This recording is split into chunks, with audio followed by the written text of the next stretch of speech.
Começa agora. Diário Econômico PicPay. Uma análise das principais informações que impactam os mercados, A economia global e do Brasil. Apresentação Marco Caruso.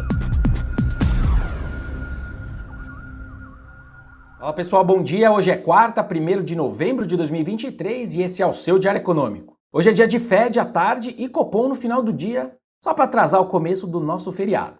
Sobre o Fed, antes, os diretores que vieram a público recentemente parecem ter sinalizado que não pretendem aumentar os juros hoje. O mercado está precificando praticamente 100% de chance de estabilidade da taxa nos atuais 5,25%, 5,5% ao ano e pouco menos de 30% de chance de um aumento ali em dezembro. Os últimos dados americanos, na verdade, não ajudam o Fed a ficar tranquilo. A economia cresceu quase 5% no terceiro TRI em termos anualizados, o que representa uma reaceleração frente ao crescimento ali do primeiro semestre, e também as vagas de trabalho em aberto voltaram a aumentar. Só a desinflação segue lenta, mas pelo menos segue ali mais ou menos em linha com o esperado. Só que o comitê parece ter chegado num certo consenso de que o aperto recente nas condições financeiras, por conta desse aumento todo das taxas de juros de longo prazo que eu venho comentando aqui, já fazem parte do trabalho do Fed. É como se o mercado, como eu disse, já estivesse fazendo parte do trabalho deles em frear a economia à frente, tornando então outro aumento da taxa básica desnecessária. Condições financeiras, para quem não foi apresentado ainda, é grosso modo uma medida de quantos ativos e os preços financeiros estão ajudando ou atrapalhando a atividade econômica. É um jeito de ir além dos juros e da renda fixa para pensar ali o crescimento futuro. E de fato, recentemente as condições financeiras nos Estados Unidos voltaram para os piores patamares desde 2022, ou seja, são ventos contrários para o PIB. Dito isso, o presidente do Fed, o Jerome Powell, deve deixar a porta aberta para apertar ainda mais as taxas curtas, caso esse crescimento persista forte, acima da tendência, etc. Sobre o Copom agora, o corte de 50 pontos base é amplamente consensual. O que todos vão procurar ali no comunicado são, na verdade, as sinalizações para os próximos passos e também algum sinal de piora ou não no balanço de riscos deles.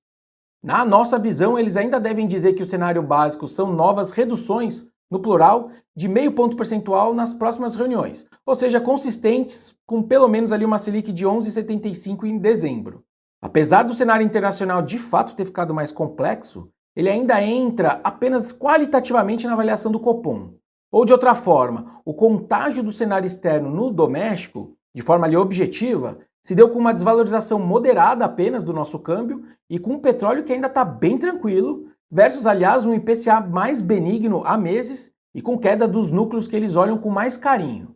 Então, se eles sinalizarem a intenção de cortar 50 na próxima reunião apenas, no singular, isso abre uma interpretação dura sobre as intenções futuras do BC, no sentido de que já para dezembro eles teriam dizendo ali que contemplam a chance de reduzir o ritmo de cortes para 0,25.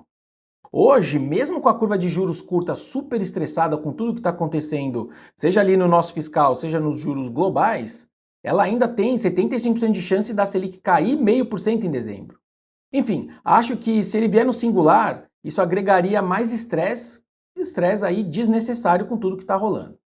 Agora, olhando para final de 2024, ou seja, para o final do ciclo de corte da Selic, aí sim eu concordo que o Copom deve manter a sinalização de serenidade e preocupação em manter a taxa em patamares restritivos para a economia ainda.